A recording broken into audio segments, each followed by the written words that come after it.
Szanowni Państwo, witam Was dzisiaj w kolejnej recenzji. Produkt od MA Professional, czyli MA Pro i jest to X Snow Foam 7, czyli neutralna piana aktywna. Coś dla tych, którzy nie chcą używać zbyt agresywnej chemii do mycia wstępnego, a ja Was teraz zapraszam do praktycznej części tego odcinka.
Drodzy widzowie, jeżeli chodzi o pianę aktywną od MA Pro, jeżeli tutaj zależy Wam na bardzo gęstej pianie, stężenie 1:3.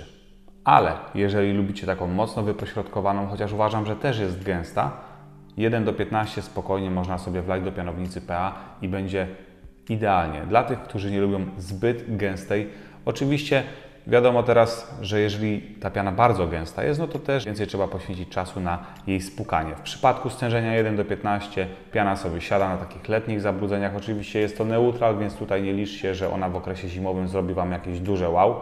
Wiadomo, neutralne piany siedzą na lakierze dłużej niż woda, więc mimo wszystko to, że są one mokre, nawet jeżeli nie są zbyt agresywne, to pozwalają ten brud troszeczkę zmiękczyć. Oczywiście ta efektywność nie może się tutaj porównywać do zasady, ale zawsze jest to jakiś tam pomocnik, jeżeli chodzi o przeprowadzenie tego mycia wstępnego, które też jest kluczowe przy tym minimalizowaniu ryzyka powstawania zarysowań na Waszym lakierze podczas mycia mechanicznego. Więc ja tutaj uważam, że w okresie letnim jak najbardziej dobra propozycja, nie rujnująca budżetu. Oczywiście piana, pomarańczowy zapach, z tego co pamiętam tutaj, no taki cytrusowy, nie przeszkadza to kompletnie w pracy.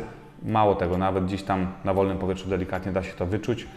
Spłukujecie i efekt finalny macie gotowy. Oczywiście też jest to już wtedy ten lakier przygotowany do mycia mechanicznego. Jeżeli chodzi o pracę mechaniczną na tej pianie, są też osoby, które robią w ten sposób, że robią sobie oprysk wstępny, wlatuje piana, spłukują, następnie wrzucają pianę jeszcze raz i po prostu po tej pianie myją sobie rękawicą. Można też tak zrobić, nic się nie stanie, świat się nie zawali.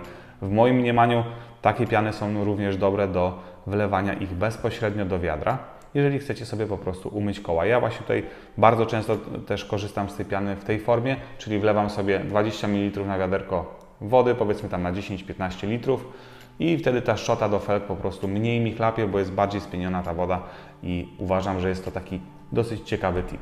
Zresztą w przypadku innych pian też to kiedyś chyba pokazywałem, ale tutaj jeżeli chodzi o tę pianę, wypada to bardzo, bardzo ciekawie.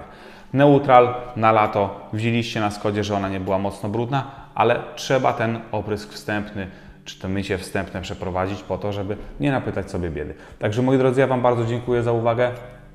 MA Pro. Tutaj bardzo często pytacie o ich produkty. Ja ze swojej strony mogę również polecić mikrofibry i ręczniki, które mają w swojej ofercie, ponieważ są bardzo dobre i nie są drogie. Dziękuję Wam za uwagę i widzimy się już niebawem w kolejnych odcinkach. Na razie.